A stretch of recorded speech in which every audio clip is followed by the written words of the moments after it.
Hi guys, मैं सुल्तान अली एक बार फिर हाजिर हूँ आपकी ऑनलाइन क्लास 9th केमिस्ट्री के अंदर। तो देखिए, आज जो आपका टॉपिक है वो है बोहर का परमाणु मॉडल। इससे पहले आपने जो पढ़ा था रदरफोर्ड का परमाणु मॉडल और उसकी कमियां पढ़ी थी। ठीक है, उसको क्या कर दिया था, अमान्य कर दिया था बहुत सारे वैज्ञानिकों ने। तो उसके बाद में बोहर बरी ने जो क्या था 1923 में नील्स बोहर बरी इनका नाम था। इन्होंने क्या किया था, अपने एक रूल दिए थे। ठीक है, उसके अकॉर्डिंग इन्होंने क्या किया,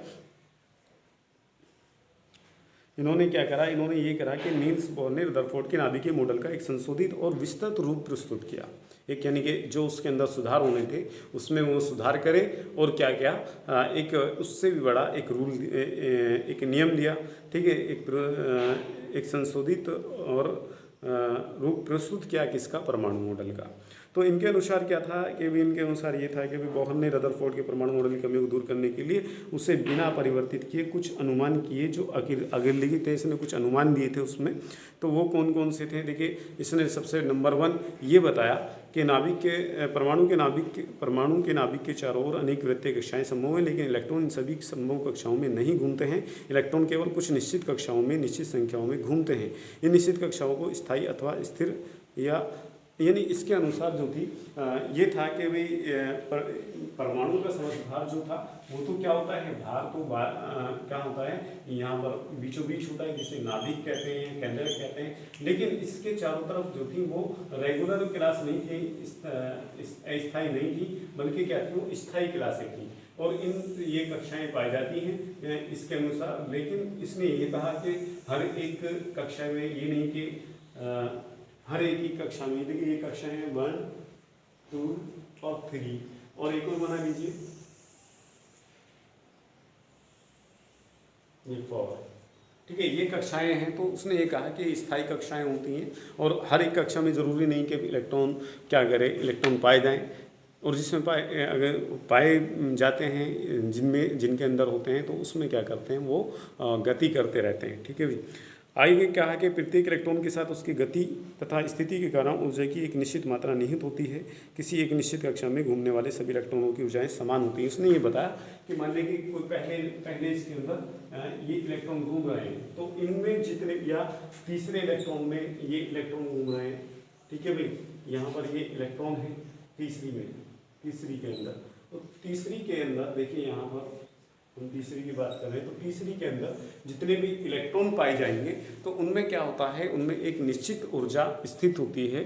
ठीक है, हर एक कक्षा का ऊर्जा स्तर जो होता है इलेक्ट्रॉन का, वो क्या होता है, वो एक निश्चित होता है, और एक कक्षा में पाए जाने वाले इलेक्ट्रॉनों का जो ऊर्जा होती है वो क्या होती है, निश्चित ही होती है। आगे उसने कहा कि इलेक्ट्रॉन स्थायी कक्षाओं में घूमते हैं हुए ऊर्जा का उत्सर्जन नहीं करते, अर्थात इस क्रिया में उनमें से ऊर्जा का ह्रास नहीं होता है।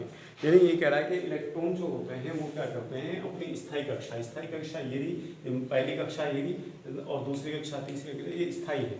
तो स्थायी कक्षाओं में गति करते हुए वो क्या करते हैं, ऊर्जा का उत्सर्जन यानी ऊर्जा को त्यागते नहीं हैं, ऊर्जा को ह्रास नहीं करते हैं, ऊर्जा खर्च नहीं करते हैं। ठीक है, वो ऐसे ही घूमते रहते हैं। आगे कह रहा है कि ये जो था, इसने स्थायी कक्षाओं को घूमते हुए इलेक्ट्रॉनों को कोणीय संवेग h/2π का पूर्ण गुणित होता है। यानी कि हर एक का कोणीय संवेग जो होता है वो एक h/2π का जो कोणीय संवेग है,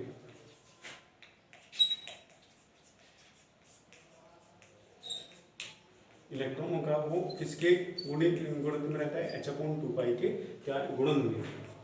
इस गुणन में यानी इसके अकॉर्डिंग होता है। पहली कक्षा में क्या होता है, पहली कक्षा में h/1 h/2π, और दूसरी कक्षा में 2h/2π, तीसरी कक्षा में 2h/2π। ठीक है, ये होता है, ये इसका क्या होता है कि कोणीय संवेग होता है। आगे इन्होंने बताया कि कक्षाएं जो होती हैं वो 1, 2, 3, ये मैंने बताया, ये n से प्रकट करते हैं। n यानी कक्षाएं जो होती हैं वो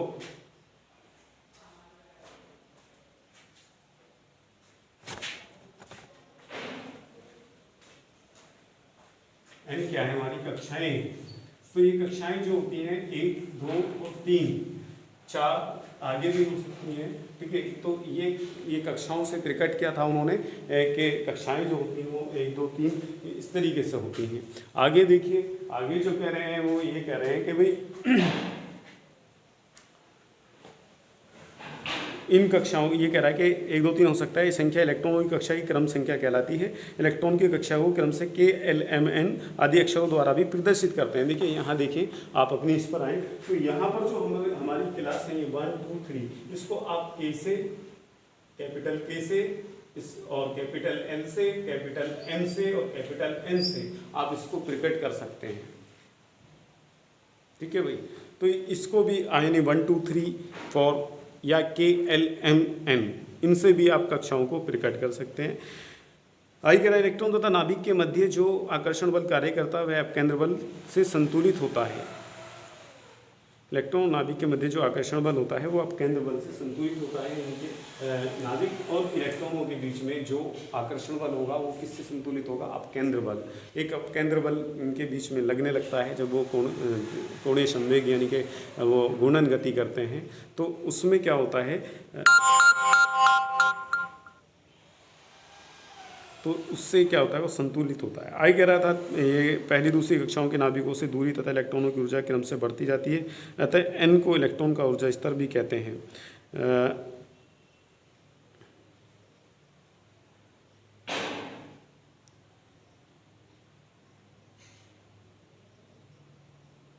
एन का मान जो होता है ऊर्जा स्तर, वो देखिए एन का मान यहाँ पर यानी कि पहली कक्षा में ऊर्जा स्तर कम होगा, दूसरे में ज़्यादा, तीसरे में, ठीक है। इस तरीके से क्या होता है, ऊर्जा स्तर क्या होता है, जब ऊर्जा प्राप्त करता है तो वो क्या होता है, अपनी ऊंची वाली कक्षा में, इससे अगली वाली कक्षा में, फिर इससे वाली कक्षा में क्या होता है, जाने लगता है। तो ये क्या होता है कि के का मान, के का ऊर्जा का मान एन से कम होता है, एल का एम से, एन का एन से, तो एन का सबसे ज़्यादा है। इस तरीके से क्या होता है, ऊर्जा स्तर घटता जाता है बाहर से अंदर की ओर नाभिक की तरफ। आगे क्या कह रहे हैं कि ये कह रहे हैं कि भाई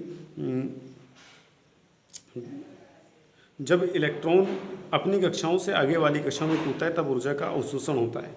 अपनी कक्षा से आगे वाली कक्षा में कूदता है। हाँ देखिए, ये कह रहा है कि भाई इलेक्ट्रॉन है यहाँ पर, तो ये अपनी अगली वाली कक्षा में जा रहा है, तो किस उसमें क्या होगा, ऊर्जा को अवशोषित करेगा, ऊर्जा की आवश्यकता होती है, ठीक है ना। इसी तरीके से क्या होता है, जब इलेक्ट्रॉन दूर वाली कक्षा से पास वाली कक्षा में उठता है तब ऊर्जा का उत्सर्जन होता है। तो देखिए मान लीजिए यहाँ से कोई इलेक्ट्रॉन इस वाली कक्षा में एन से एम कक्षा में जा रहा है, तो उसमें क्या होगा, वो ऊर्जा का उत्सर्जन करेगा, ठीक है, ऊर्जा उत्सर्जित करेगा।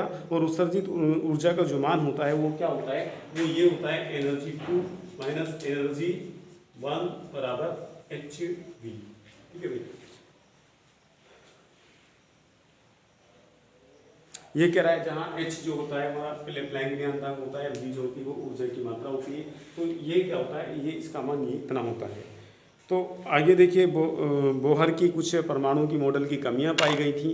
तो इसके अकॉर्डिंग क्या था, मैंने आपको बता दिया कि भाई यहाँ जो होता है नाभिक होता है, फिर क्या होता है, ये कक्षाएं होती हैं जो कि स्थायी होती हैं, ठीक है। अगर इलेक्ट्रॉन जो होता है वो अगली कक्षा में जाना चाहता है अपने से, तो क्या होता है, उससे ऊर्जा की आवश्यकता होती है, तो ऊर्जा अवशोषित करता है। और अगर उसे क्या होता है, अपनी अगली कक्षा से पीछे वाली कक्षा में जाना होता है, तो वो ऊर्जा क्या करता है, उत्सर्जन करता है। और उत्सर्जन और अवशोषित ऊर्जा का मान जो हमेशा होता है वो HV होता है। जो H जो होता है वो प्लैंक नियतांक होता है, और V जो होता है वो V क्या होता है भाई, V उत्सर्जित ऊर्जा की आवृत्ति होती है, ठीक है भाई। तो ये था आपका क्या, बोहर-बरी का परमाणु मॉडल। इसकी कुछ कमियां हैं, कल को आपको बताएंगे इसके बारे में, ठीक है भाई। तो आज के लिए इतना ही काफ़ी है, फिर मिलते हैं इंशाल्लाह, तब तक के लिए खुदा हाफिज़।